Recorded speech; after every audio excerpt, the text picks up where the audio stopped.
Good afternoon, everyone, and thank you very much for joining us for this interesting discussion on Muslims in post-colonial Bollywood. Representation of ethnic identities and minorities, especially Muslims, in films remains a debatable topic. We have often seen the representation of Muslims in a negative light in Bollywood movies, as, for example, dangerous and someone who poses a threat to the integrity of the nation, especially in the context of religious nationalism that we are witnessing, from last few years. I would especially like to mention the period after 1990s, where Hindi cinema created a different image of Muslims and their loyalty to the nation. Films like Rosa, which was released in 1992, Bombay 1995, and later Sarfarosh 1999, depicted Muslim characters caught between loyalty to India and extremism. And this is happening right after the infamous Babri Masjid demolition. So, did we accidentally create this category of loyal or good Muslims or bad Muslims? No, or is it a deeply flawed and politically constructed binary, as Mamdani argues in his famous book, Good Muslims, Bad Muslims, America, the Cold War, and the Roots of Terror, which was published in 2004. Today's discussion in Nazariya will be dealing with a few of these questions. Nazariya, a critical dialogue series, is envisioned as a platform for nuanced and thought provoking conversations that challenge conventional narratives and encourage deeper engagement with pressing social, political, cultural, and economic questions. To discuss the representation of Muslims in Bollywood, we have three eminent speakers who will share their arguments with us. We have Professor Nadira Khatun joining us from the School of Communications, Xavier Institute of Management, Odisha. She has recently authored a book titled Postcolonial Bollywood and Muslim Identity, Production, Representation, and Reception. Our second speaker is Professor Harish Wankhede, a renowned political scientist from the Center for Political Studies, Jawaharlal Nehru University. He specializes in political theory, public institutions, secularism, and social justice. Apart from his expertise, he is also a renowned film critic, and his opinion pieces appear frequently in various newspapers, online portals like The Wire, The Quint, to name a few. His recent publication in the Economic and Political Weekly engages with how Mahatma Phule, a Bahujan icon, is represented in Bollywood. Our third speaker is our very own Professor Mosarrap Khan. He teaches at Jindal Global Law School, and one of his significant contributions is his essay on the idea of university and the invention of culture in colonial slash post-colonial India, which was published in 2018, where he theorizes the cultural mission of the Indian university, which is significantly different from the Western university. Professor Khan is currently co-editing a book mapping Muslim life in West Bengal on literary, and cultural aspects of Muslim life in post-independent West Bengal.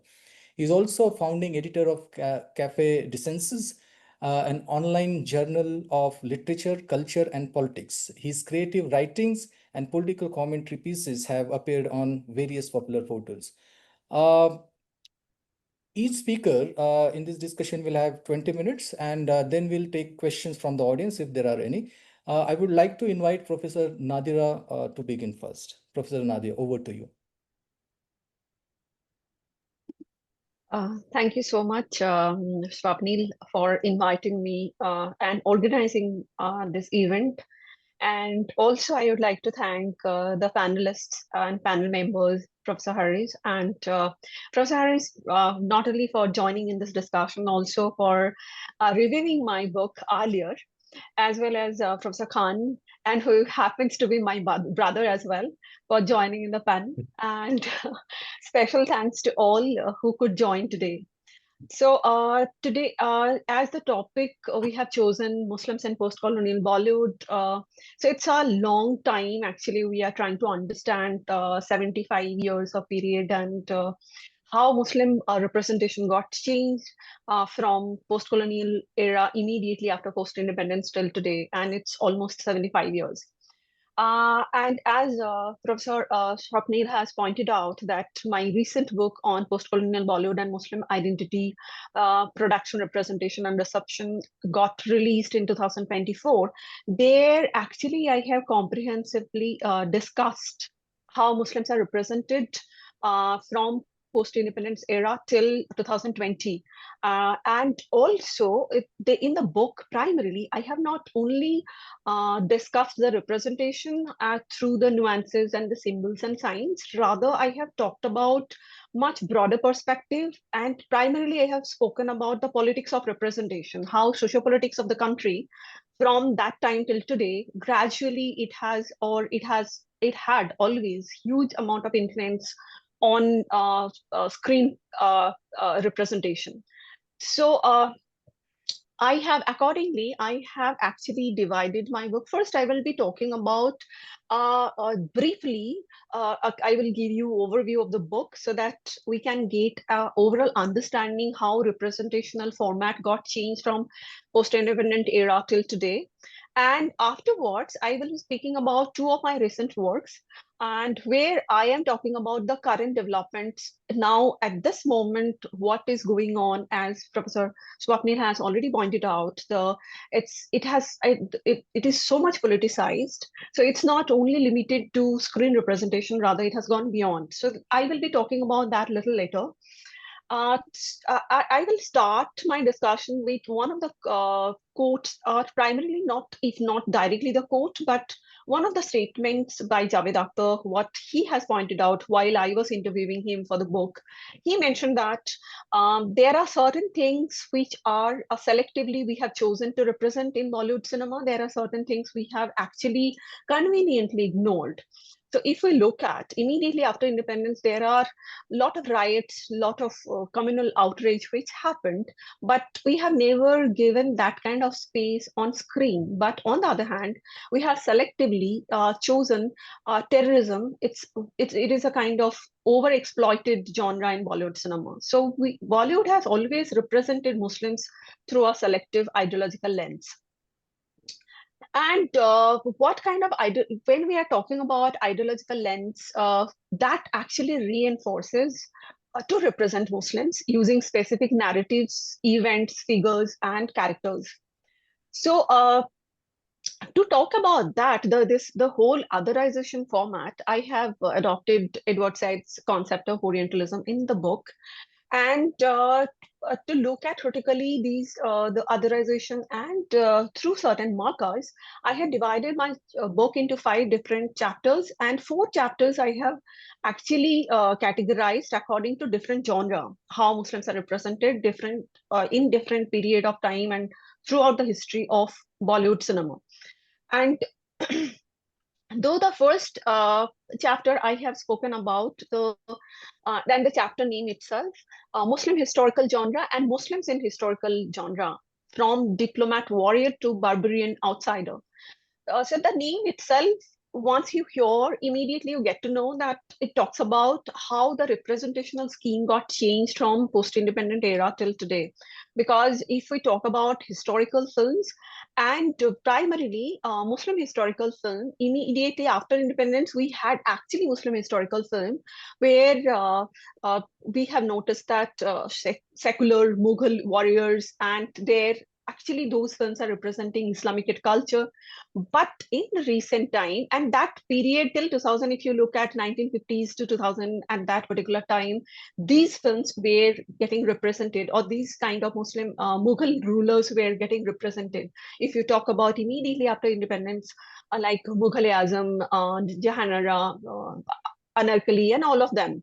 So, until Jodha Akbar, if you look at that, representation was there, where again Mughal rulers and the kings were not the harmful for the nation.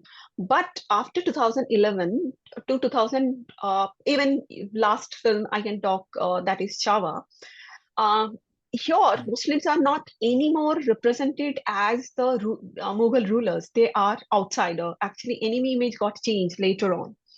So here we have noticed that we are having films like Khilji, Padmavat, Chava. These films where the enemy is who is in Khilji, in Padmavat we have Khilji, or Chava we have Aurangzeb, who is coming from outside or even inside. They're ruling for a long time and they are trying to harm the nation and the people of the nation. So the enemy here, if we look at, these films have adopted a right-wing political stance to construct evil images of Muslim foreigners and give currency to the idea of Hindu nationalism. So the and this these kind of representations are more important to talk about and critique, because at this moment where in the political discourse there is huge amount of discussion which is going on, debate which is going on, insider and outsider, who is insider and who is outsider. And in this debate and in this scenario, we are seeing a kind of film which is talking about Muslims who are coming from outside, trying to invade the nation and also trying to harm the nation. And also in this particular genre, I have also discussed how gender is playing an important role. And I have a section in the book, Gendering the Politics of Hindu Nationalism Through Historical Films. And here, for this particular section, I have adopted Sikasta Banerjee's Muscular Nationalism, the concept, and where she has argued the gender hierarchy in which warrior man guards a chaste woman. So, and this is so much important for the film like Padmavat and Manikarnika, because we have seen both the films where women are sacrificing themselves to save the nation. And at the same time, also, both the films are attacked by certain right wing groups, and and also these films are targeted because it is believed that these films are propagating certain kinds of ideas. For example, in Padmavat, it was believed that Rani Padmavati, she was having a romantic relationship with Khilji or a strong, and therefore Karni Sena, they attacked the crew and the film set. At the same time, even Manikarnika had quite similar fate. So I argue that the responsibility of safeguarding the cultural purity of a race is assigned to the chastity of its women.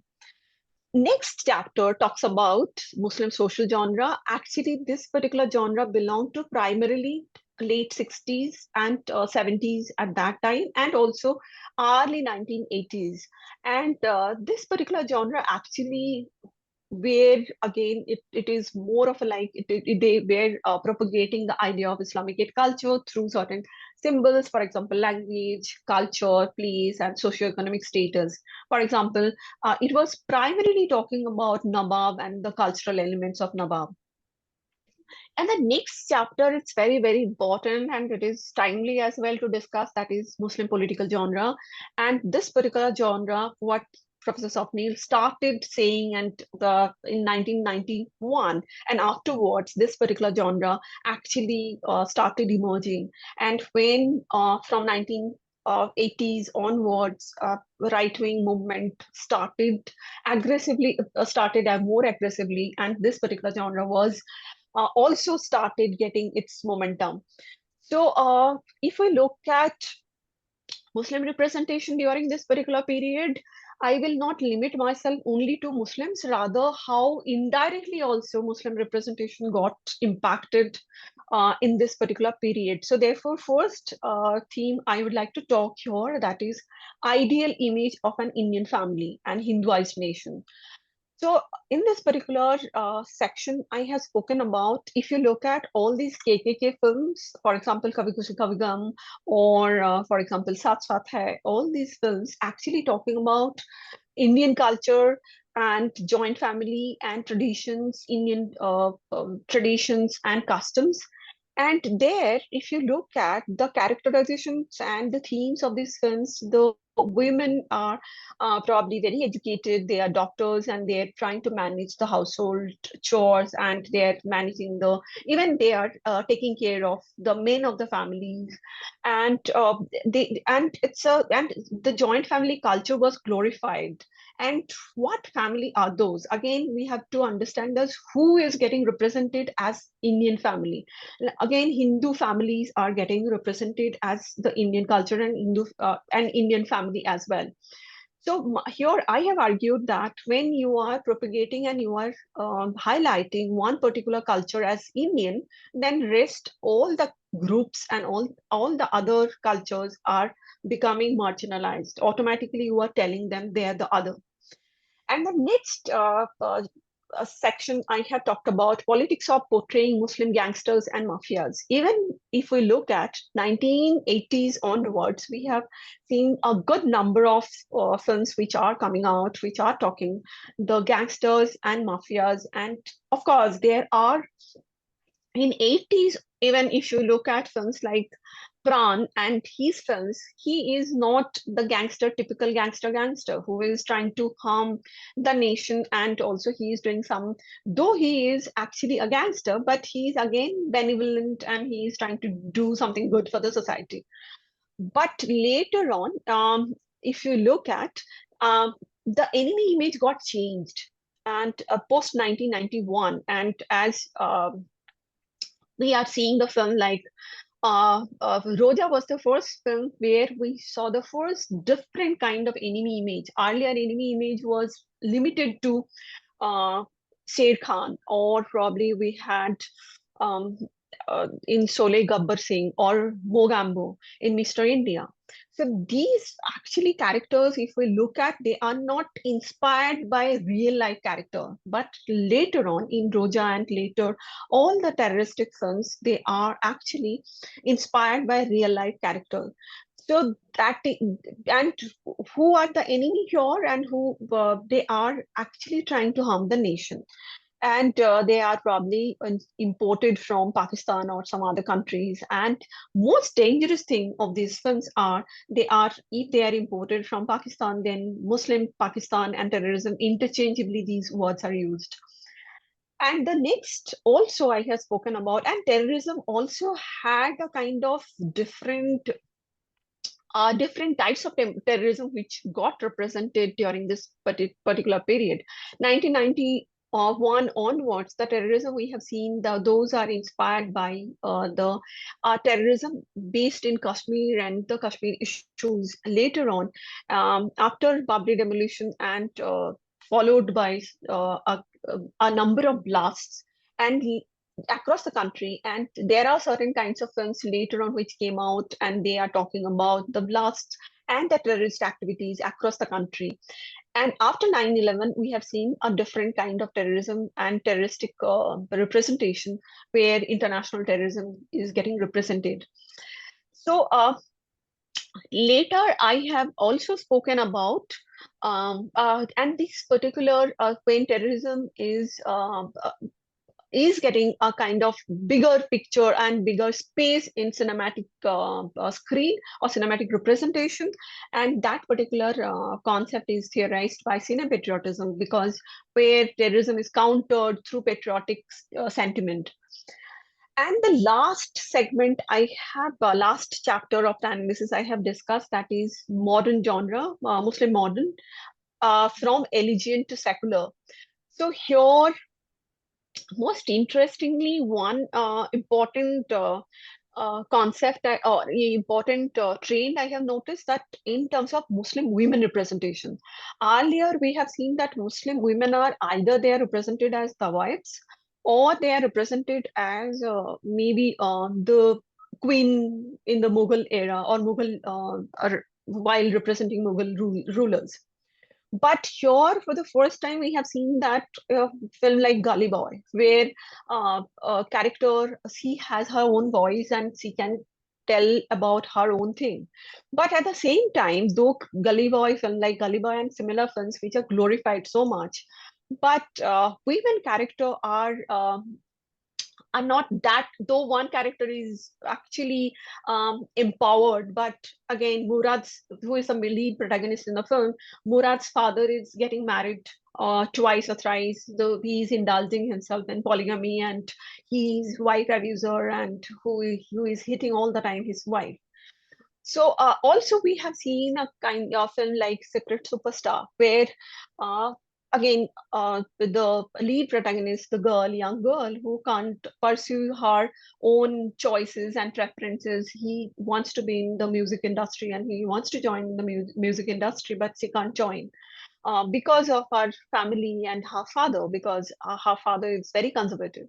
So therefore, see, and Lipstick Under My Burqa, on the other hand, another film which again talks about where we have Gina's character and who is trying to be modern and trying to shade her old burqa and hijab, but she can't, and she wants to actually want to adopt a modern life. So therefore, I have argued that these female characters in these films try to challenge traditionalism, which is equated with conservatism, and are shown preferring to adopt modernity, which is expressed as progressive. Another important thing which are these films are portraying or telling, uh, the men characters, they are secular, patriotic, and self-sacrificing Muslims. For example, films like Kedarnath, Pari, Indu Ki Jawani, Chak De India, Iqbal, Rang De Basanti, all of them, if you look at, they are, though they are not actually carrying the burden of holding on to a religion, but they are liberal, secular, but they had to prove, they had to sacrifice, either they had to sacrifice themselves or they had to prove their loyalty. So, apart from these representational scheme, I, as I told, that on my recent two projects where I'm trying to understand the beyond on-screen representation, even Muslim superstars are not these days, they are not, they are bound or they are somewhere indirectly attacked, and therefore in my last article or the paper I worked, and that is accepted, hopefully it will come out very soon, political and religion identity of Bollywood superstars, narrative framing analysis of boycott Bollywood campaign, where actually, if of course we all of us we know about the whole boycott Bollywood and the way it started coming out, and the kind of it was a kind of strategic action and strategic step which was taken, and I have extracted 50,000 tweets when Boycott Bollywood campaign during uh, uh, Jawan, this film was about to release, and Pathan primarily was about to release. At that time, I have extracted 50,000 tweets. And also, I have done a round of qualitative interviews with film critics, filmmakers, and also a few audiences. And I try to understand what kind of repercussions these particular campaign can have. So I have come out from these tweets and also interviews five important major frames how Muslims are framed. It's beyond the screen presentation representation. The first frame talks about Muslim celebrities engage in love jihad, because if we know the kind of controversies happened with Saif Ali Khan and other stars, so therefore there were a lot of discourses which got generated on the Twitter platform, and which talks about Muslim celebrities engage in love jihad, Muslims exhibit violence and participate in terrorism, and this is of course another framing through those tweets which came out. And Muslim celebrities propagate Hindu phobia, and that was very evident, and that we have noticed also because again Shah Rukh Khan and his films, or Amir Khan his films, were attacked because it was believed by a group of people, and it was again charged up by certain political parties that Muslim celebrities actually they propagate Hindu phobia. And the fourth frame, which talks about Bollywood, poses a societal hazard. Yeah, because again, we know during COVID and afterwards, the kind of controversies related to Bollywood, which we have noticed in terms of drug and drug abuse. So, therefore, it became societal hazard. And later on, we have noticed, and that trend is still going on, that Bollywood is actually generating substandard content. Rather, South India is making much better content. So this is also a part of larger politics, I find. And the second paper I'm working on, that is another important, and it's I'm working on it. I'm just finalizing the last bit of it. And this paper, I'm trying to understand, and the title of the paper is "Screening the Sacred Past: Mythological Nationalism in Ram Setu and Adipurush." So I have tried to understand how these films recontextualize these mythological texts in the contemporary sociopolitical landscape, and mythological texts, how they are or they have been drastically directed to convert into historical texts. So when we are seeing that there are a lot of discussions which are going on in terms of changing the syllabus of CBSE and ICSE, and at this moment where mythological texts are also engineered in certain way so that they will be believed by they will be considered as history. And this is actually a kind of proven fact, because I have done a survey with 250 audiences, and the audience category select I have intentionally selected educated audience. And also I have interviewed 22 participants who primarily they are also audiences. So in the survey it has come out that though we have actually interviewed, or we have conducted the survey with college educated people, but 67% of the participants, they have pointed out that actually Ram Setu, it's based on facts and it talks about history, and that is so surprising that I wanted to highlight.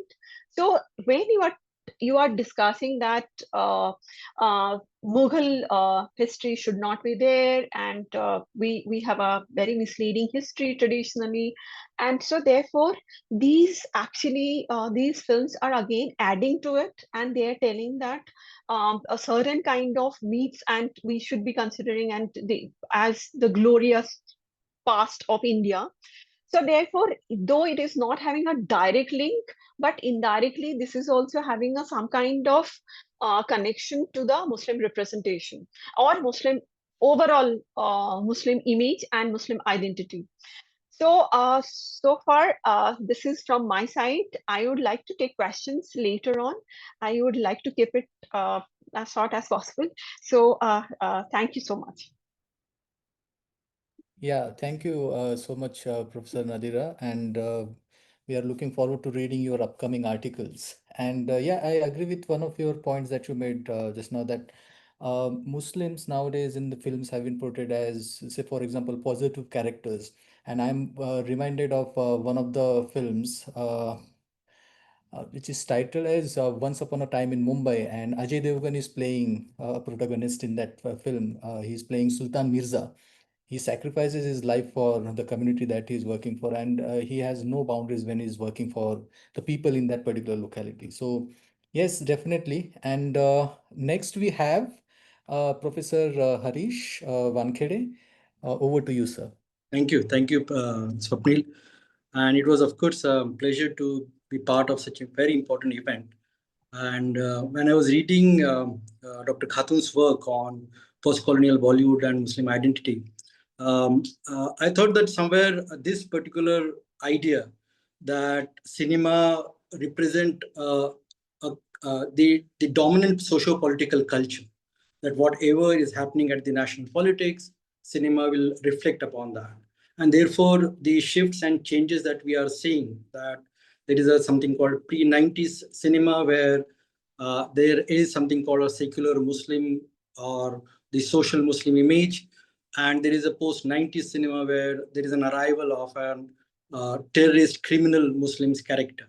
And it was often been suggested that there is a relationship between the political processes which are happening across and its impact on the popular culture, including cinema. And therefore, there is a kind of a dynamic shifts and changes that we can see.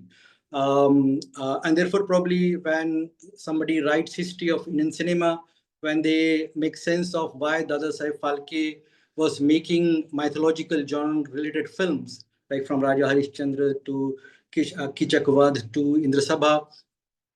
There was a suggestion that somewhere Falke was also part of the larger making of the cultural nationalism. That particular idea that cultural nationalism required some kind of assistance from cinema or popular art. And therefore, that relationship is kind of an obvious thing. That cinema is not an independent, autonomous, or intellectual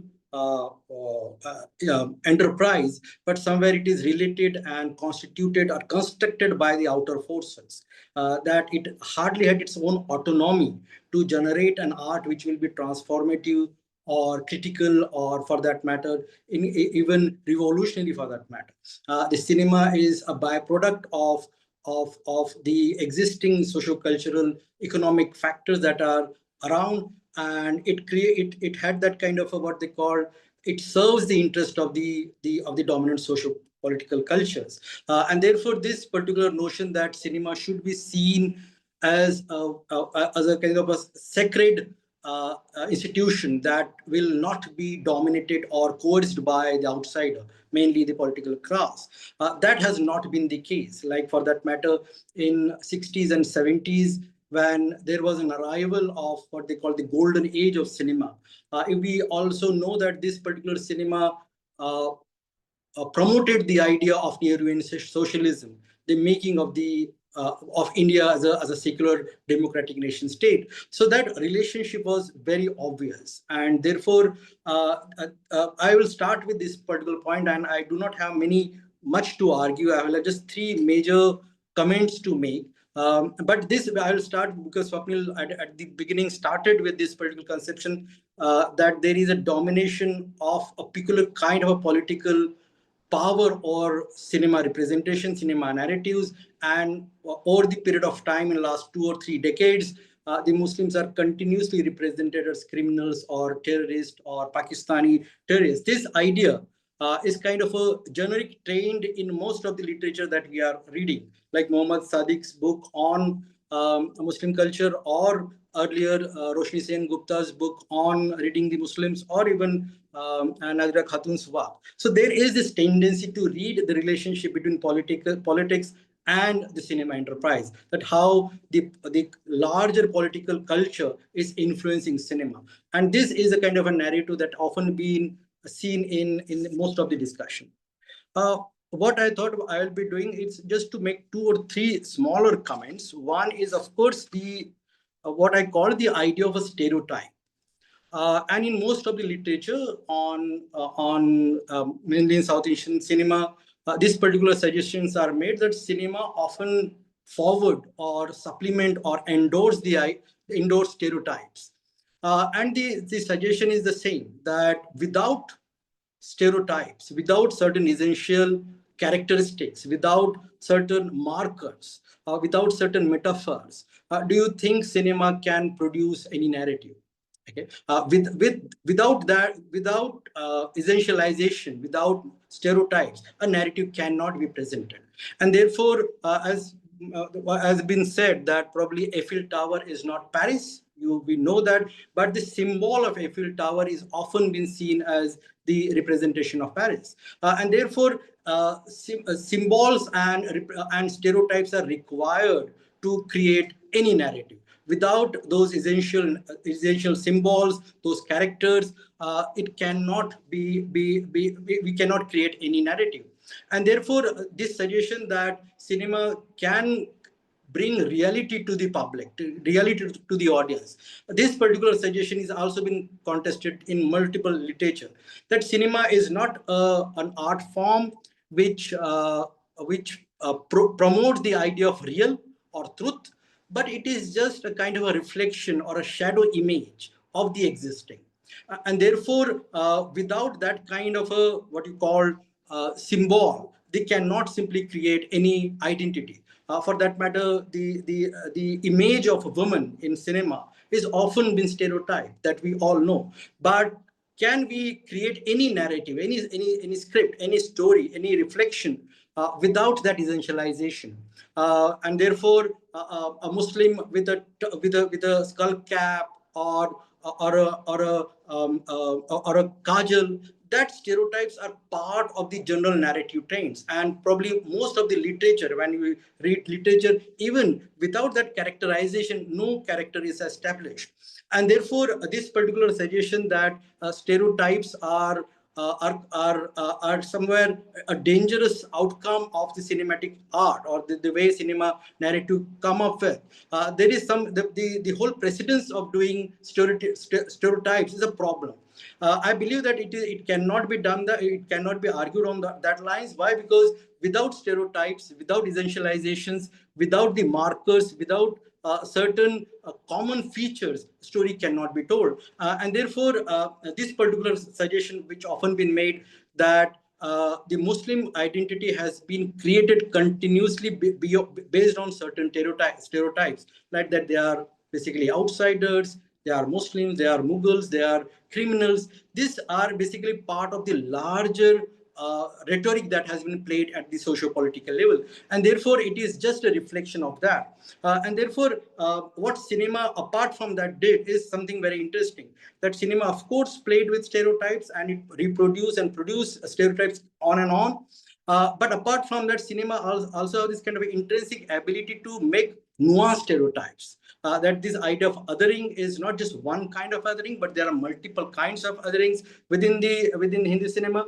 For that matter, when we think about cinema as a representation of Muslim, we also know that there are representation of Muslims which is not typical, which is not stereotypical, which are distinct from the conventional patterns around which Muslim stories are told.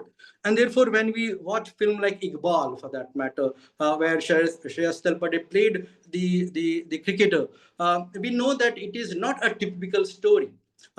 This story is about an aspirational person who is located in a very, very deplorable socio-economic condition, and he has some kind of a wishes to play for India. So that kind of a story somewhere challenge the conventional patterns of stereotypical representation of the Muslims.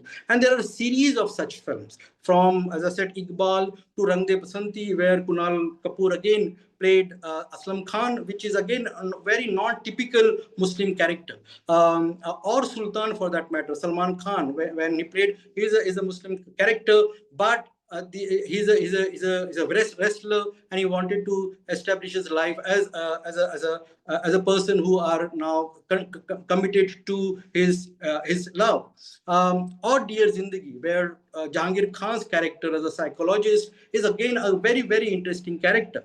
So series of such film, I can just name few, like Ye Dil Hai Mushkil, Fahad Khan's character Ali J, or Shah Rukh Khan's character in the same film, or Dil Dhadakne Do, Anusha Sharma's character as Farah Ali, or Luck by Chance, Hrithik Roshan's character as Zafar Khan. So you have multiple such characters which are seen as not embedded into a Muslim culture, that they have the capacity to escape that what you call Islamicate culture and perform as an individual, as an abstract being, as a free being, and participate in the larger socio-economic cultural values as an autonomous being. And therefore, this larger hyper construction of the Muslims are often been what you call checked or challenged by such kind of a narrative, where Muslims are not essentially seen as a Muslim body, but as a free being, as an unencumbered being, as a free person who has almost like what you call other human virtues to perform, rather than the performing as a Muslim body. So this kind of a representation of the Muslim is also part of the new cinema, which has now come up. Further, even within the terrorist cinema, you also know that there is always what you call a good Muslim character. That though there will be a very, very problematic and criminal and violent Muslim villain, but we also know that to somewhere safeguard the secular credentials of the cinema, we will portray a Muslim character which will be a sidekick of the hero, who will not necessarily lead protagonist, but somewhere support the Muslim somewhere support the secular credentials.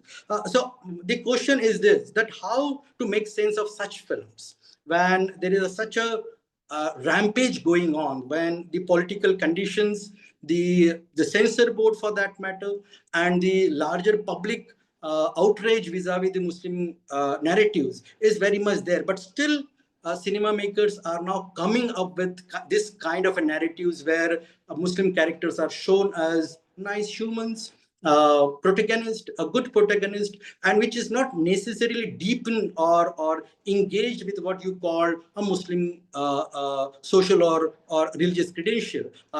He can escape, she can escape from the social given body and can perform as a normal human being. So these identities, and also about what you call the possibility where he can also play a sidekick.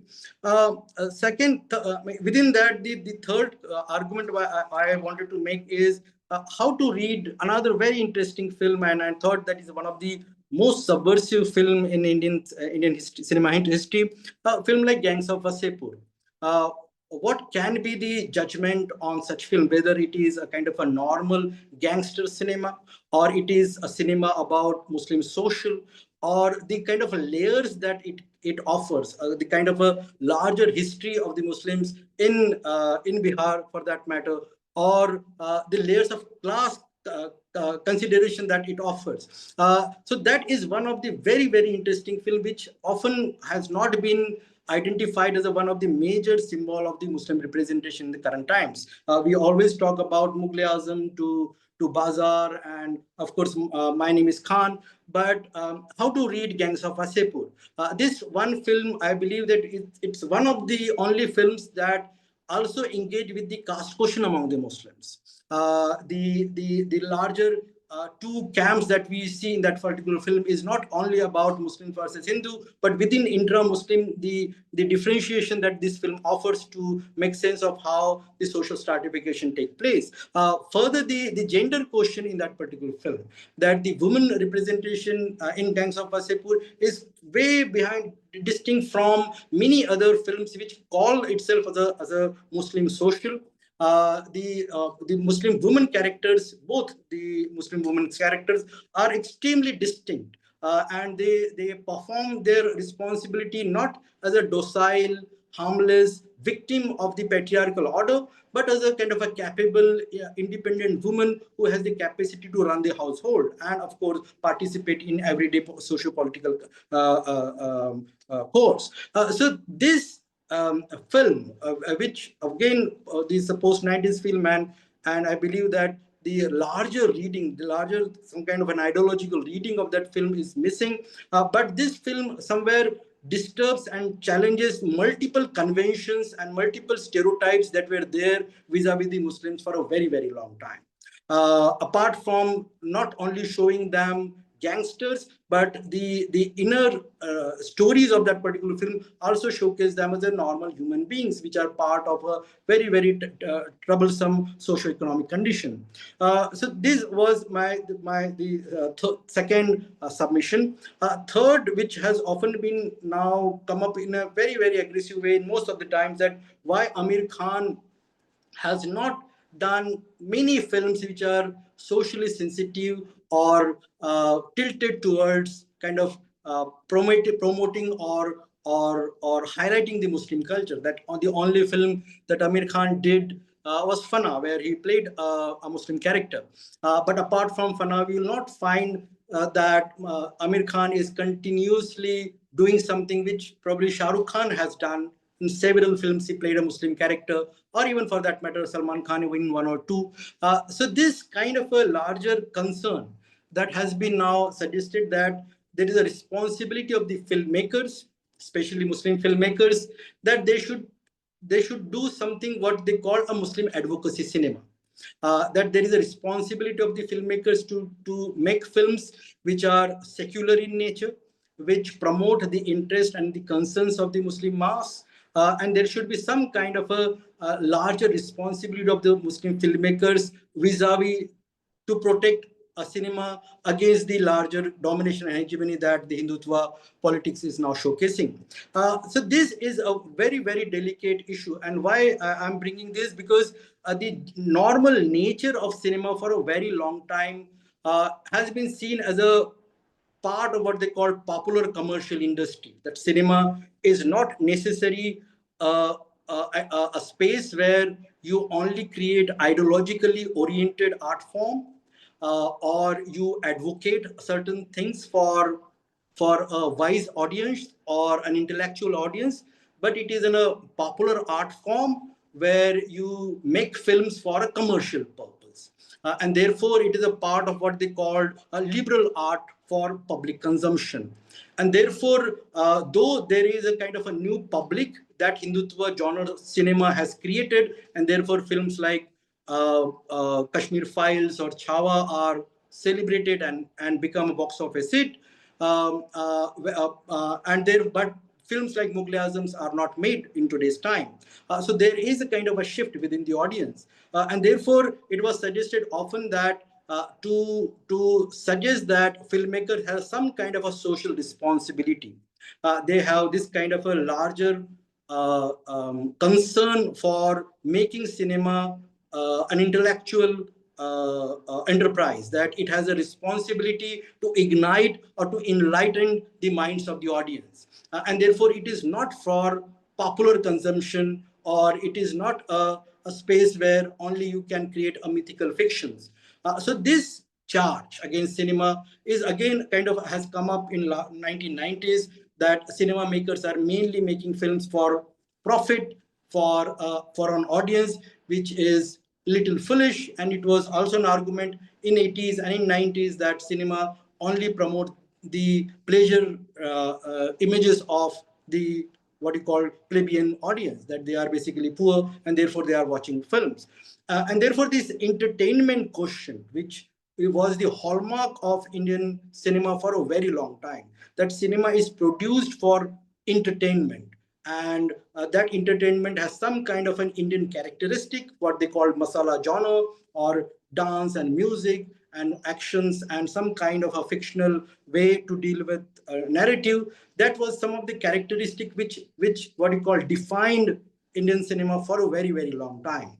But these current times, 1990s, I think that is diluting that particular part and suggesting that cinema has some kind of a political responsibility. There is a domination of the politics over cinema, and the filmmakers must respond to that particular domination. And therefore, the arrival of the Hindutva genre is basically based on that cinema is not only for entertainment. Cinema is not just to give a certain pleasure to the plebeian audience, but it will create some kind of a political consciousness, and through that cinema create this kind of a responsibility.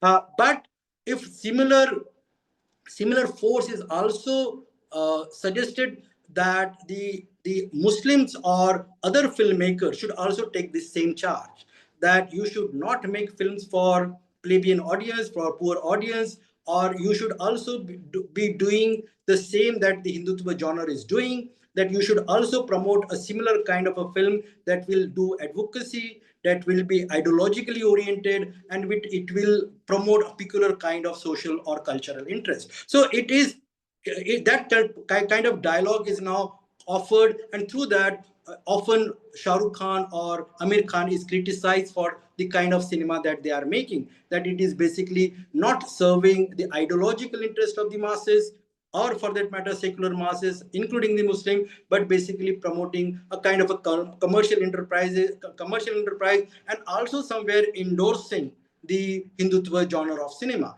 that against that kind of a cinema we do not have a good cinema, a kind of an intellectual or a wise cinema which is now required to be made. And therefore, though that kind of a cinema is made, it is not that a good secular cinema is not made, but probably the nature of the audience has shifted in last 2 decades, I believe. And therefore, though, like for matter, my reading of Jawan was also based on that it is a very, very anti-establishment film. And when it become popular, when it become a super hit on box office, we understand that this is a kind of a wonderful thing that has happened to Indian cinema. Why? Because before that, films like, as I said, Kashmir Files was one of the major hits, and therefore Jawan should be celebrated, that it has some kind of a secular content, some kind of anti-establishment content. But this debate that cinema has a responsibility beyond entertainment, That is creating this bracket, and therefore probably it also serves the interest of the Hindutva genre cinema, that they will also make films which will serve a peculiar kind of political and social interest. And therefore probably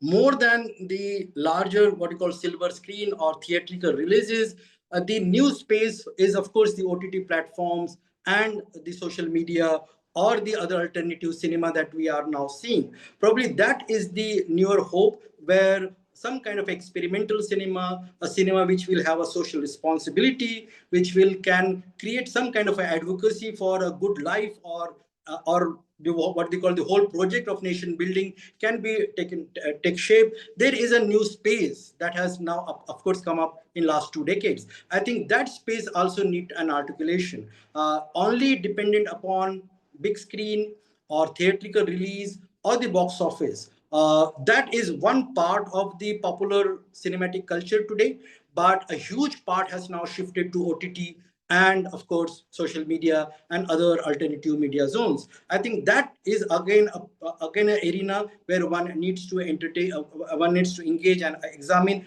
whether that particular new alternatives are also doing the same or not. That the way there is a kind of a domination on cinematic culture, and Hindutva genre is dominating it, and therefore the kind of cinema that we watch villainize Muslim, otherize them, and that particular format is a dominant format today. But do we have an alternative in our eyes? Like for that, as I said, that alternative mediums are always there, and we can also explore that vertical part. So with these 3 or 4 points, let me stop it here. Thank you very much, Swapnil, for asking me to speak. Thank you, Professor Harish, for sharing your arguments. And I now invite Professor Mosarrap to share his views. Yeah. Okay, thank you, Sapnil, for organizing this, and thanks to all my panelists. And I have very brief comments, very brief, actually, 3 comments. But before that, I must start with a caveat that Nadira is my sister, because there is this ethical question as well, that I'm on the panel where her book is being discussed. So, anyways, I do, it's fascinating to listen to both Nadira and Professor Wankhede on, the question of cinema as a site of ideological production, which many other critics have talked about as well. And my first point is about, cinema, how recently we have seen, especially with the Kerala story, we have seen the film which got the national award recently, how the right-wing regime in the country has actually, exerted its influence on Bollywood or Hindi cinema as such, to make films which would kind of reflect its own ideological point of view. So in a way, it has now become Indian cinema, Hindi cinema, or what Professor Wankhede was saying, the Hindutva representation, which is favorable to the Hindutva. It has already, we can see with the, with the awarding of the Kerala story, how the Hindutva regime has now made Hindi cinema as a site of ideological production, and a very potent site, in fact.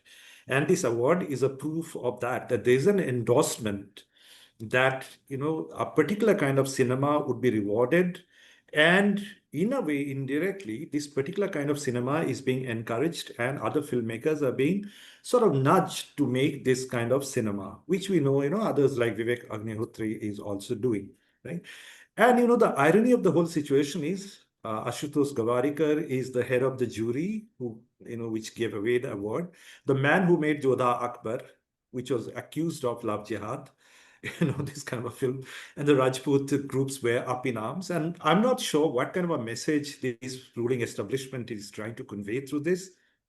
Is it, asking filmmakers to fall in line so that they could be rewarded with certain positions in future? I'm not sure, but I'm just, raising this question. But my first point was about this cinema and how the right wing in the country has, sort of now really rewarded, is trying to reward at least, and endorse cinema as a site of ideological production. It's happening for a while, but this is a clear case of reward. And in future, this is the kind of expectations other filmmakers might have if they to a particular line of Hindutva line of filmmaking. That's number one. That brings me to my second question, a second point actually, which is who is the enemy when Professor Khatun talks about cinema representing Muslims in a particular way, Hindi cinema, that as the outsider, as the enemy. Now, who was this enemy so far, and who is the enemy now when it comes to the representation of Muslims? Now, the Kerala story for me becomes a kind of, I would say, watershed moment, because I see, it's almost like saying, almost explicitly saying that now the enemy is within. It no longer comes from Pakistan. It no longer comes from Kashmir in the form of terrorist. It is very much within. It is an ordinary Muslim from Kerala who is the enemy, in fact, who could be the enemy. It could be also from Bengal. It could be from UP. In fact, recently there was a link found between some groups in UP with some groups in Kerala who were accused of converting Hindus to Islam. Especially one Dalit girl had complained, as I remember, and on the basis of which this whole case was unearthed. So that suddenly we see a kind of representation in which the enemy is now within. It is the ordinary Muslim from any of these states which are now kind of marked as the enemy, in fact. And another film which is going to be released very soon, which is Bengal Files by Vivek Agnihotri, though it harks back to 1946 Calcutta killings. In fact, there are great, memoirs I have read also on 1946 killings. And this particular film again goes back and harks back to the past. But then who is the audience for that film? What is the discourse this film is trying to produce? The discourse is pretty similar, that if the Hindus are not vigilant, the fate would be pretty much what happened in 1946. So the enemy then were Muslims. They didn't come from outside. They were Indian Muslims of undivided India. So in a way, by association, we can see that enemy that we talked about in the Kerala story is pretty much the enemy in Bengal Files. It is the enemy of today's Muslim. If today's Hindus are not vigilant in this country, this sort of cinema is trying to tell us that the Hindus are in danger in a way. And Professor Khatun has in fact written about this idea of love jihad in one of the chapters, and she says it's a form of psychological violence. Now, the Kerala story also, by projecting this, the enemy within, it also talks about how this, chaste Hindu woman could be corrupted, and by extension, of course, the nation, the Hindu progressive liberal nation, is in danger to an extent because of the enemy within. So we need to take care of the enemy. Otherwise, Hindus in India are sort of would be endangered. They are in danger. Hindu Khatre mein hai, that particular kind of discourse. So for that, more than the enemy, imported enemy from other countries, it is the enemy within which need to be sort of exposed and represented on screen to make people aware of the khatra is very much within the country and not outside. The third brief point I thought I wanted to address Professor Khatun, actually. It's for her. Throughout, in our, I would say, though, I'm related to her, but I would say it's a pioneering book because, written by an Indian author in India, that to a Muslim author for that matter. And she has also kind of fallen back on this traditional periodization in her book, like the Muslim social, post-1947 Muslim social, then the gangster cinema, then the terroristic cinema. Now, I'm thinking whether we need to, rethink the whole periodization of films on Muslims or representation of Muslims, whether it should be pre-1980 and post-1980 cinema. Because if, we are trying to connect the political, socio-political context with the film, then and see it as an ideological site for certain kind of discourses to be produced and disseminated, then of course we need to also rethink the way we periodize our films, in which Muslims are represented. So because post-1980s cinema has a different, almost a visceral hatred, sometimes suspicion for Muslims within the country. But, by way of course, addressing issues of terrorism propagated by Muslims from outside.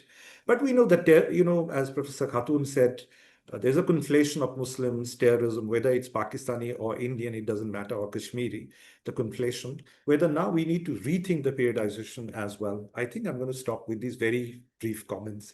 Thank you for asking me. Hi, sorry. Thank you, Professor Mosarrap, for sharing your observations. And yes, now we open this floor for question and answer session. Yes, we have got the first question that is from Professor Albina. Yes, I'll just change. Yes, Professor Albina, you can speak now. Okay, thank you, Dr. Swapnil, and thank you to all the three panelists, and particularly congratulations to Dr. Nadira Khatun. I wanted to ask her a question about, how does one address fault lines or the paradoxes in the representation of Muslims in Bollywood cinema? But Professor Harish very eloquently spoke about that it is the representation is perhaps still a contested terrain. So I'm not going to ask about that, but my question is regarding another paradox, which is a question that has irked many people, but has also intrigued many people. And it's a question for all the three panelists, that why in this phase off, so if one watershed is perhaps the demolition of the Babri Masjid, or another watershed is 9/11 in more recent cinematic history, then why do Shah Rukh Khan, Salman Khan, and Amir Khan is more contested more recently, but the three Khans remain so overwhelmingly popular, more so than other heroes for such a long time among the audiences? So that's my question number one, that how does one understand that? My second question is to Dr. Nadira Khatun, that you talked about the representation of women. And I just wanted to, I was wondering whether the work of Professor Sunera Thobani, who's a Canada-based sort of scholar working on post 9/11 sort of world, she has written about Indian cinema that there is a infantilization of Muslims in representation, in positive representation. So in films like Dharm or Iqbal or Kai Poche or Tahan, that list is also very long. So she argues that while the male Muslim has had changes in representation, as increasingly terrorist or fundamentalist or extremist, the woman also has changes in representation, in terms of the veil almost concealing some kind of crime or extremism, that kind of representation as well. But it's only the children now among Muslims whose representation sort of sees some humanity, or accords dignity to sort of Muslim representation. So do you have any observations about children in your book?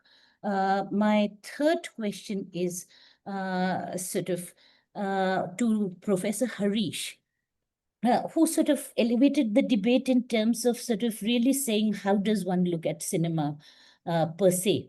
And who I couldn't quite understand. Should there be a tit for tat in terms of ideological motivation and advocacy in films? Should films be only sort of sheer entertainment?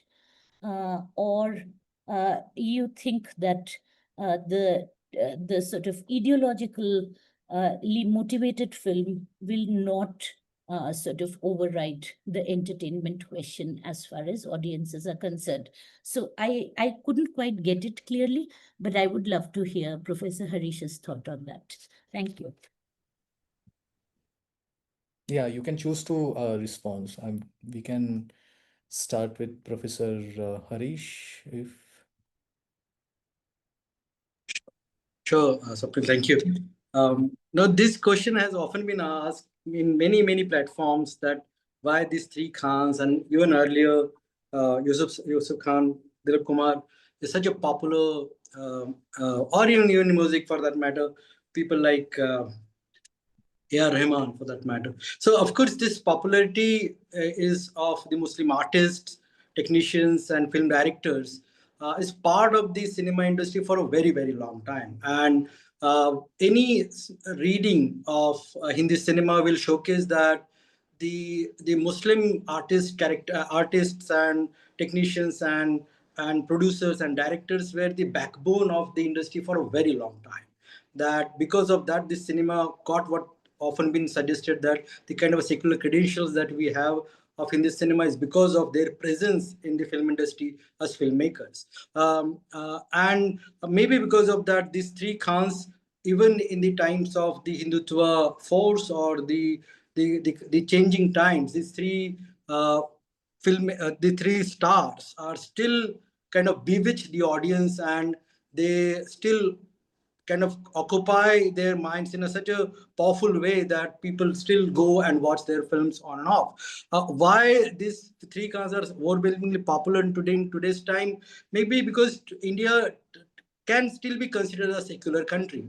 That large population of the film viewers do not watch film just because the filmmaker or an artist or a character or an actor is a Muslim, but they want to watch for the sake of entertainment. And their cinema, mainly three Khan's cinema, often provide that kind of a very legitimate entertainment to most of the audiences. Salman Khan or Amir Khan or Shah Rukh Khan, they have consistently done that job to entertain the audience without any kind of uh, uh, uh, any political element into that. They give what they call a pure entertainment to their audience for a very, very long time. And cinema, as I said, that cinema for a very, very long time has been constituted on this one particular element called entertainment, and with what they call Indian characteristics of entertainment. And these three Khans have supplemented and endorsed that value of entertainment for a very, very long time. So Shah Rukh as Raj, or Salman Khan as Prem, or Amir Khan in so many characters have done that kind of an endorsement of the what you call Hindi cinema's credential, the basic elements of the Hindi cinema which they have promoted and reproduced continuously for all these years, and therefore their legitimacy as a popular stars of Hindi cinema. Uh, no, what I was actually making that point. What you suggested, that it is not that cinema will be that the alternative cinema will be a tit for tat against the Hindutva genre. That will create what uh, uh, uh, the Hindutva cinema wanted to do. That cinema is a space where that this ideological contestation can be carried out. My suggestion is that the cinema as a kind of a liberal art form, that it has multiple tendencies, including the space for Hindutva genre kind of cinema, and of course experimental and parallel cinema and art house cinema, or cinema that will educate and enlighten the audience. That cinema is also part of the same system, and therefore it is not that we can enter into that kind of a battle where there can be an alternative production of cinema against the cinema that has been produced by the Hindutva genre. That will of course create a problem. My suggestion is that cinema's core credential, which is about what you call a good entertainment, a kind of, like for that matter, filmmakers like Mehboob Khan, the kind of cinema from Mother India to whatnot, the kind of great cinema that this man has created. Similar kind of cinema, good cinema which will entertain and also educate. It will not be necessary in advocacy cinema the way Hindutva genre is doing for a very, very long time. Not that kind of a fallout which is required in current times, but a kind of a good entertainment cinema which public will surely go and watch. As I said, Jawan was one of such kind, that it is pure entertainment but very strong intellectual credentials to offer.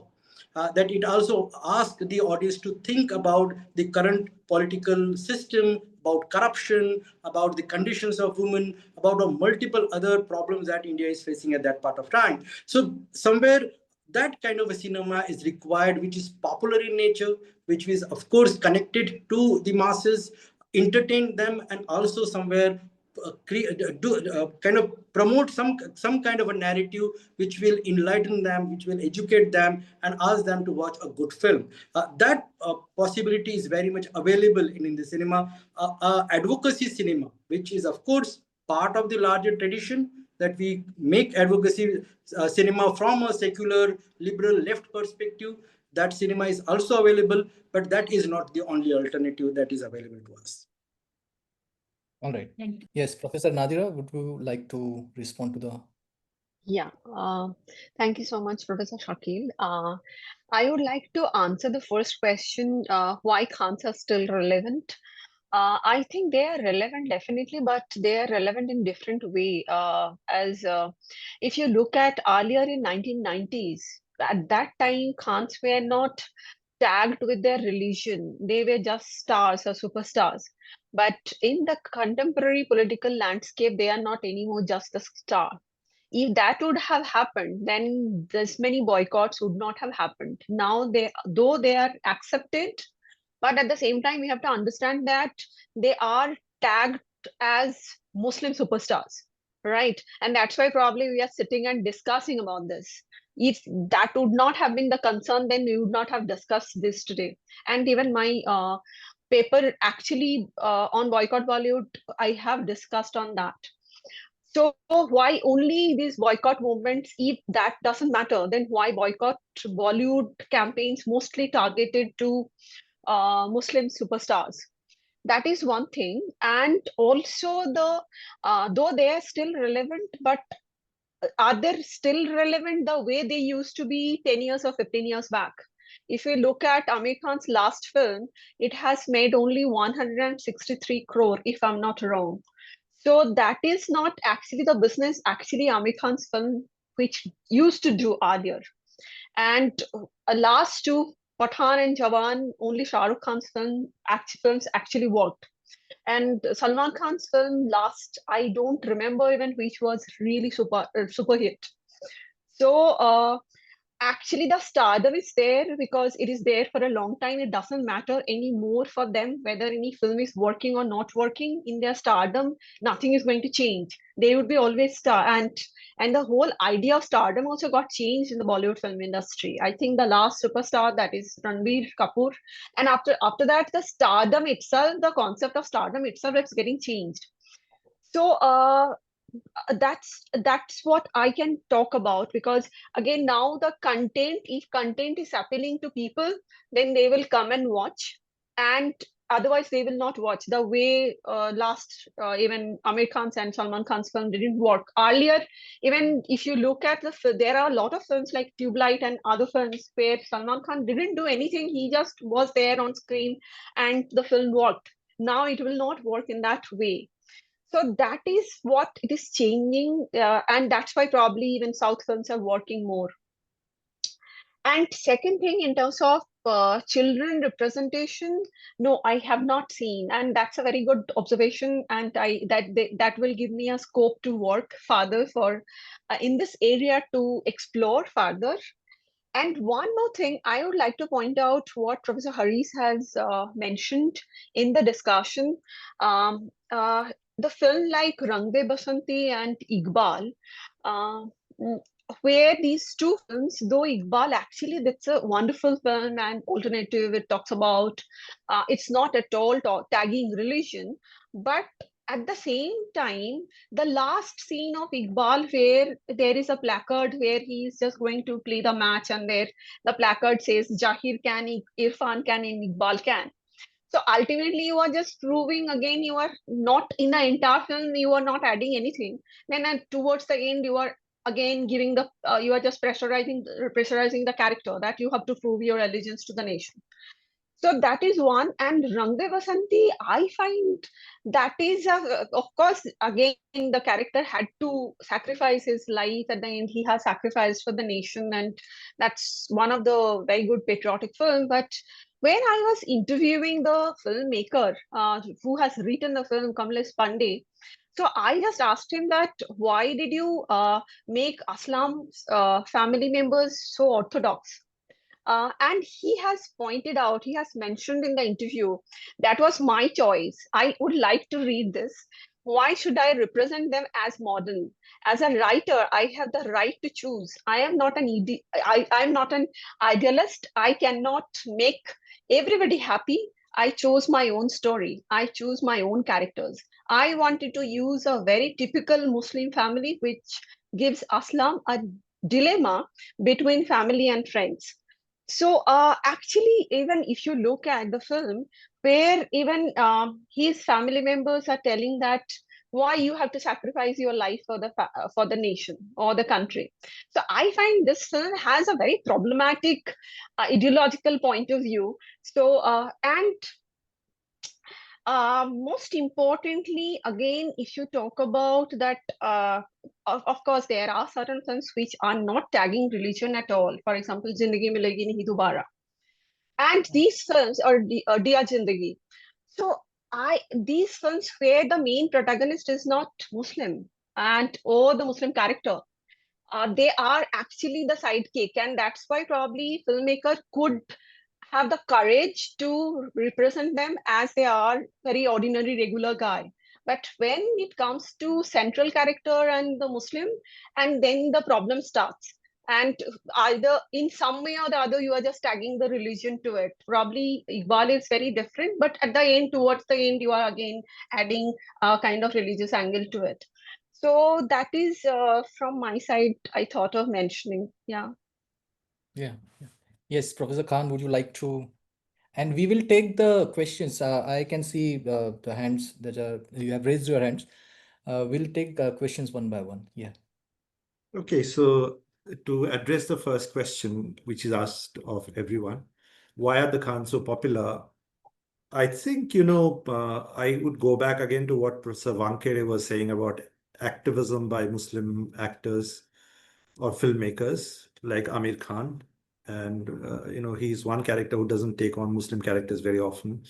So my whole point would be here, they are popular because in the Indian audience do not necessarily see them as Muslims often, even though Professor Khatun said that recently they've been, sort of being identified as Muslim superstars. But traditionally, they have not been seen as Muslims. They have been deracinated to a great extent.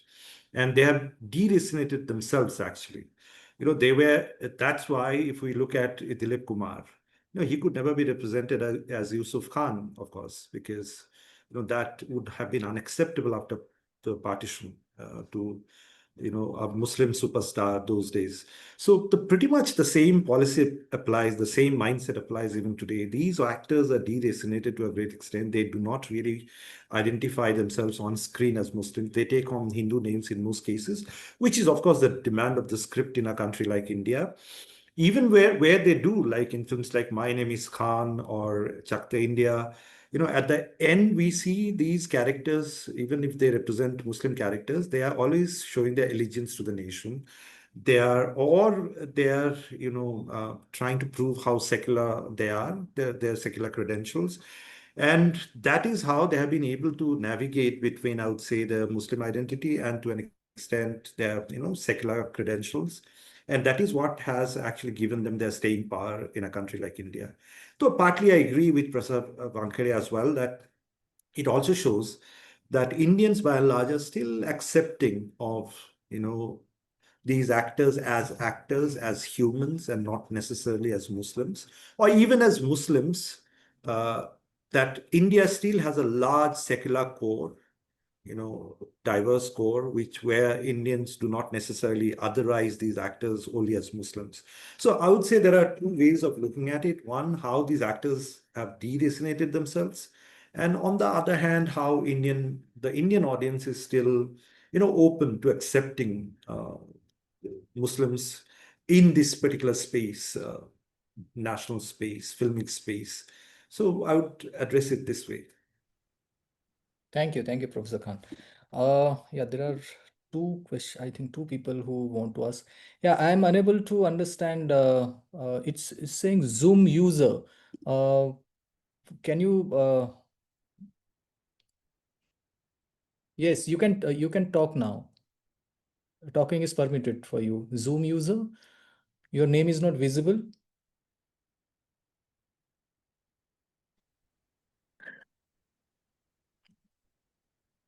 Yeah, you can introduce yourself. Hello. Hello. Yeah. Can you hear me now? Yes. Oh, is it Vinod? Yes, yes, I'm Vinod. Yeah. Hi.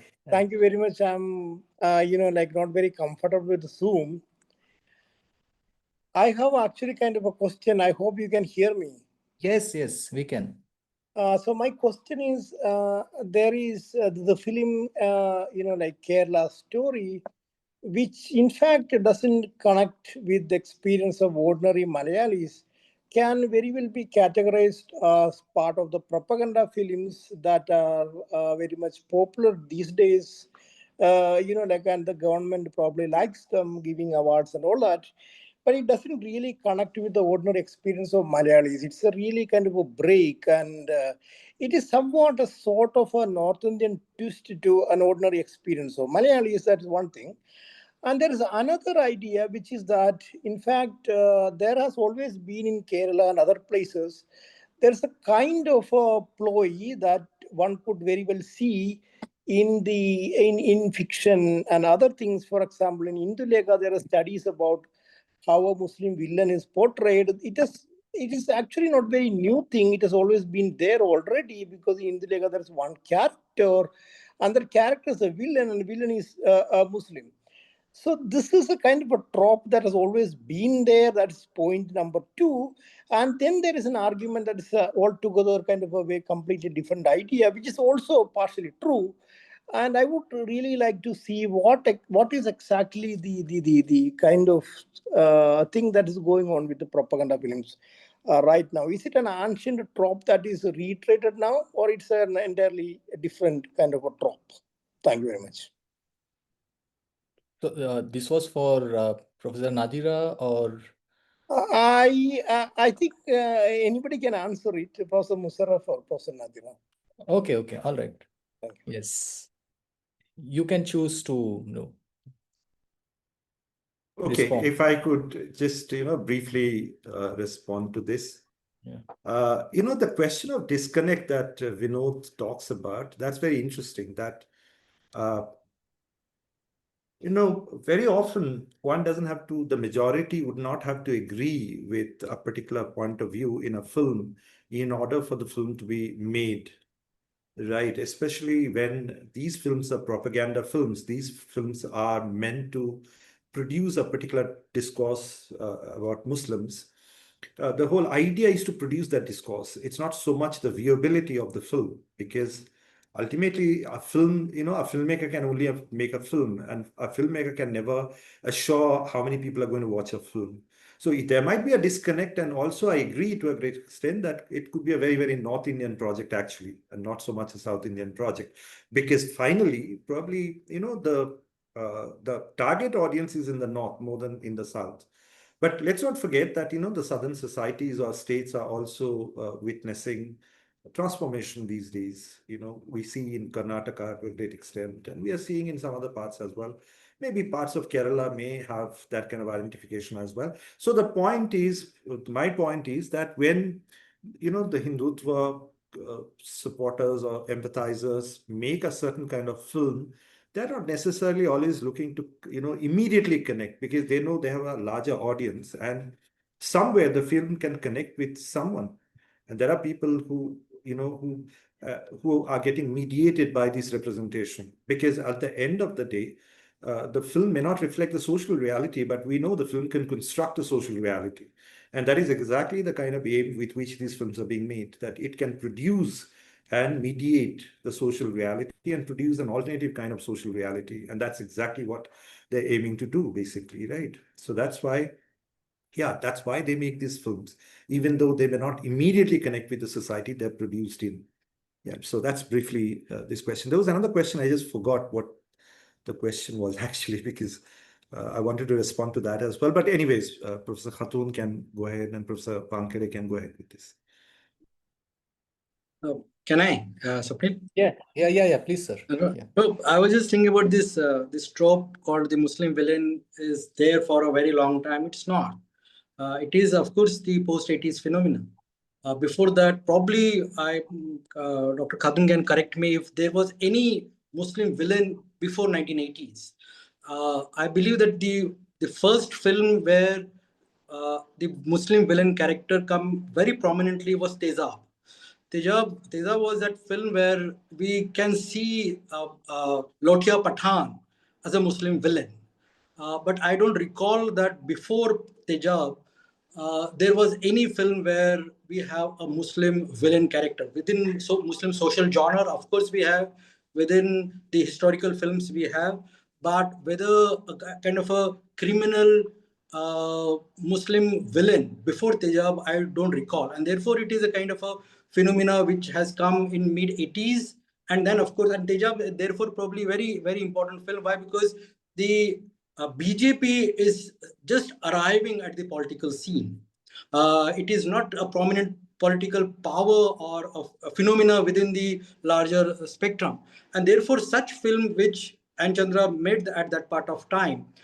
So I don't know where that imagination come up at that part, because we do not have that kind of a larger kind of the politics was not grooming in that way. The BJP or the Hindu politics was not aiming. Or the other film is the Hollywood's film True Lies.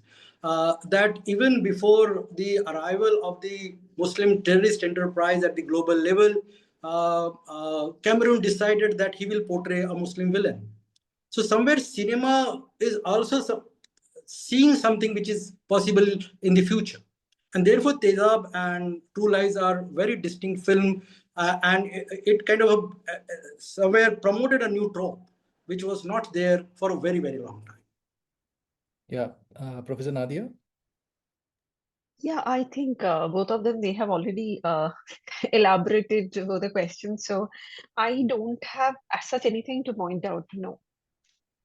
Sir, Professor Wankhede, in 1973, Zanjeer, Pran played a Muslim protagonist, I think, right? Sher Khan. Character, Yeah. it's not a villain character at all. It's a sidekick. It's a positive character. Yeah. Okay. It's a very positive character, actually. Yeah. Okay. All right. Yes, Mannat.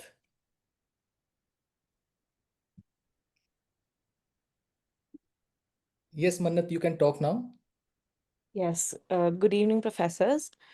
My question was in relation to a particular film called Lipstick Under My Burqa, where none of the directors, producers, lead cast, or supporting cast are Muslims, but they do portray the lives of four suppressed Muslim women who have to come out of their oppression and conservatism by their families solely through leaving the burqa or getting out of those traditional Muslim norms that are very, very deep rooted in their culture. Why is it so that to show the liberation of Muslim women, they have to get rid of parts of their culture that are so inherent to them and might not always be a sign of oppression? And why is it that all of this is portrayed by people who are non-Muslims in entirety? The entire production of this film has been done by non-Muslims. And that is what is inculcated in us also, that if we see a hijabi woman walking on the street, we will automatically think that maybe she is forced by a husband or brother or father to wear a hijab, to walk out in 40 degrees doing that. And why is it so necessary to show that? Why can't the liberation of women be shown through a non-Muslim lens? Or why is it that all of these things are so important in our Indian film industry, and why is it being done by non-Muslims? Why not actual Muslims? Yes, So that, Professor Nadira. yeah. Thank you, Manat, for the question. It's very important, and actually, I tried to address that not in details in my discussion. Um, Lipstick Under My Burqa, though the four women, it's a story of four women, but two of them they were Muslims, and two of them they were not Muslims. So to actually both the women who are Muslims and playing as a Muslim women character, they are represented, they are the oppressive in some way by their by the male members in their family. So this is what the popular discourse also talks about, that how Muslim women are subjugated by their own men. So they needs to be saved by probably by the outsider, so as they don't have any agency on their own. So that's what which is getting propagated in this particular film. And if you talk about almost all the marginalized groups, be it Muslims or Dalit or any other, always most of the cases we have noticed that they are always represented by the of course by the most other group and who are more privileged group.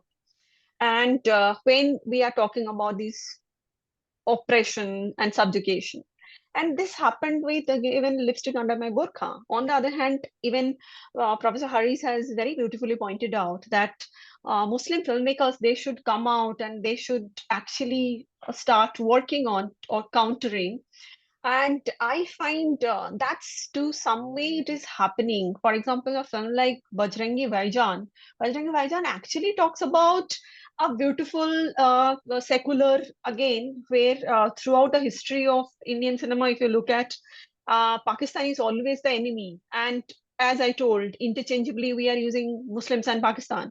But Bajrangi Bhaijaan is one of those rarest films where we are not seeing Pakistan from the that particular angle, and where again Indian man who is trying to help, and again helping that young girl or the young child to reach Pakistan. So again, has directed that film? Kabir Khan. So it's not that, if you look at, again, I have not, that's what even I sometimes I try to understand that most of the films which are where Muslims are represented as villain or enemy or probably subjugated women, they are all represented by non-Muslims. But on the other hand, for example, Jawan, if you look at again, Shah Rukh Khan will never, what my understanding and my positivity, Shah Rukh Khan will never do a film like Chava. So that is actually, though Shah Rukh Khan is not directly coming out and telling that, yeah, whatever it's happening, socio-political situation is not actually great, but through the film, he has done that. And he, to be relevant, to negotiate with the situation, he might not directly tell all these, though upfront, but he will do it through film, what I feel. And he will not do any kind of film like Chava or Khilji or that. So that's what indirectly probably it's a response from these superstars, Muslim superstars and Khans.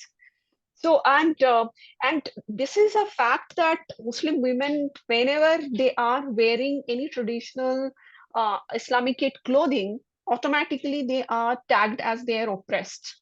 So that is already there. And I find when we are fighting and we are having a lot of discussion on triple talaq or probably banning hijab in college campus or any other formal spaces, and then you are representing something which you are telling that is oppressed, then it becomes much more reinforced, and it is somewhere it is aligned with the politics of the country, what's happening at this moment. So yeah, it is fostering the whatever it's happening at this moment. Professor Khan, would you also like to? I would be very honest, I haven't watched the film actually. The film that's being talked about. But, generally speaking, yeah, this popular discourse of particular clothing being associated with oppression. And Professor Khatun was talking about this film where she interviewed the writer and who said, yeah, Rang de Basanti, which I have watched, of course, that he had to create this conservative family because he wanted to do it, but there is a politics behind it as well, because every Muslim, more or less, the representation that I've seen in films, more or less every Muslim is conflicted somehow. That is how it happens. Conflicted between one's religiosity and one's tradition that one comes from, and one's very kind of modern secular outlook that they have because of their friend circle, because of the people they associate with, which often from the other communities like Hindus. So in that context, certain ideas are propagated because even our filmmakers or writers are, I would say, to a great extent, they're also prisoners of the same ideological boundaries, and they cannot see beyond, this idea of conflict. That there are no ordinary Muslim characters in that sense. Every Muslim character is in some way damaged and conflicted.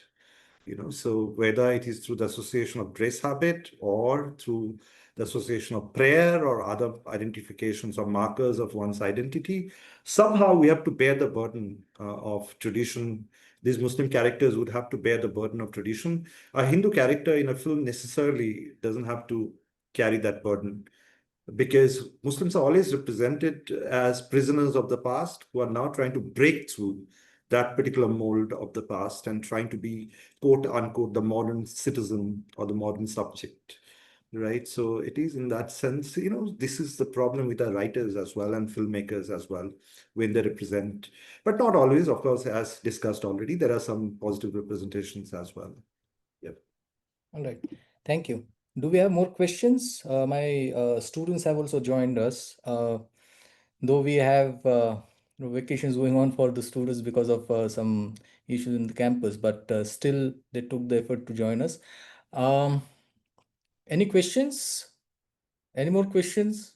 We can take two more questions. I mean, it was a very fascinating discussion. So let me also take this opportunity to ask this question. And I think I would request Professor Harish and Nadira to answer this. As Professor Harish has also very correctly mentioned that there is a need of Muslim advocacy cinema. And whenever we see the representation of Muslims in Bollywood, we tend to see a particular culture that has been represented by that cinema of Muslims. Or you can say the elite culture of Muslims. Can we say that is the representation of Muslim in Bollywood cinema is partial, where they have not captured the socio-political condition or cultural conditions of the so-called lower caste Muslims in this country? As Professor Nadira started with mention of Javed Akhtar. I don't know, I have not read it anywhere, or I haven't come across any interview of Javed Akhtar where he has spoken about the representation of lower classes among Muslims in Bollywood cinema. So, how do you respond to this?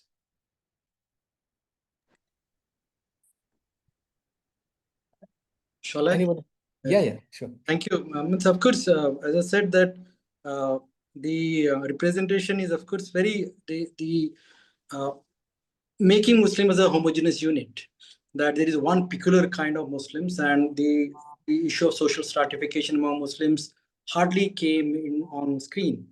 But it is not only the limitation of the Hindi cinema, but even in the general social science literature, Muslim questions is often treated on the same line, that it is a kind of an homogeneous minority, and the issues, multiple issues about caste and gender, that has often been kind of not uh, talked much about it and written. There is a little information, a little literature around that question, and it is only after Professor Imtiaz Ahmad's work or Ali Anwar's movement in Bihar, or some recent writings by Khalid Anis Ansari, or for that matter, Arshad Alam, or people like Manzoor Ali and many others, those who have now started making certain kind of a claim within the social science discourse about the Muslim social stratification and the availability of what they call the Pasmanda Muslims.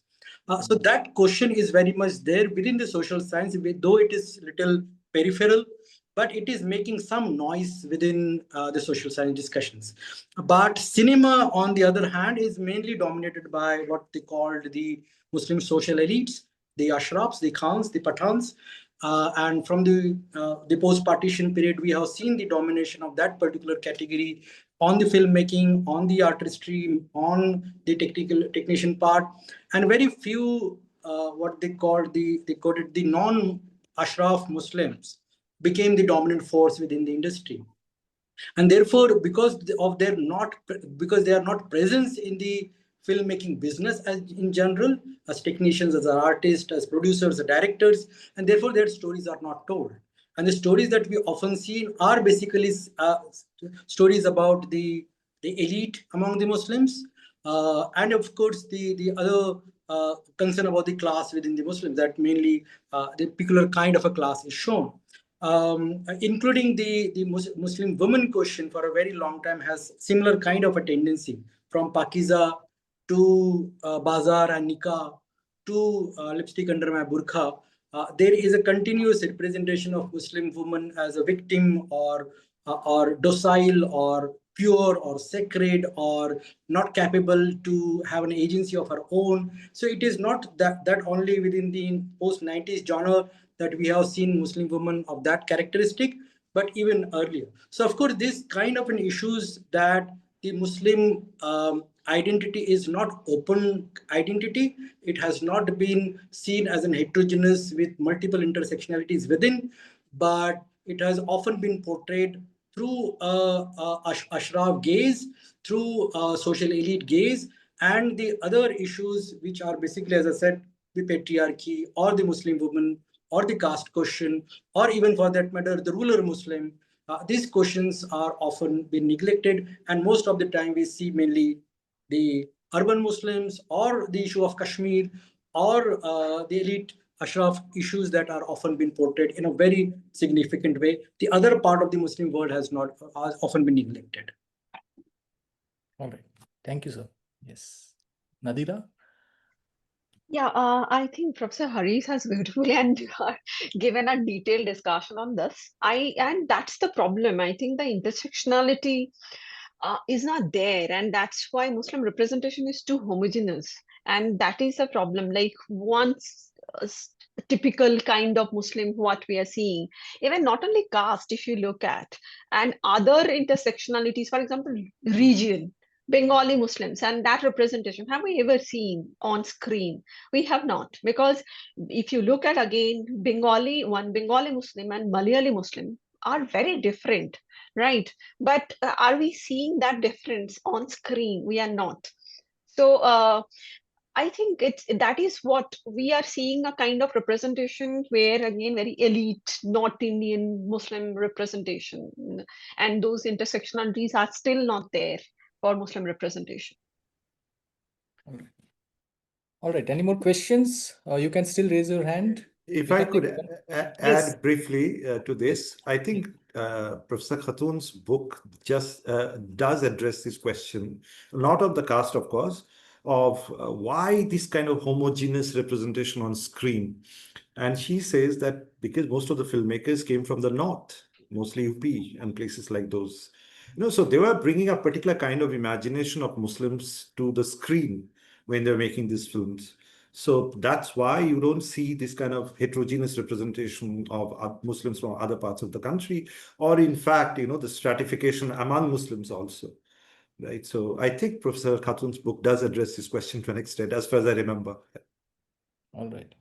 Thank you. Thank you very much for this fascinating discussion. I would like to thank Professor Nadira for joining us from Odisha, and thank you very much for sharing all those details from your book.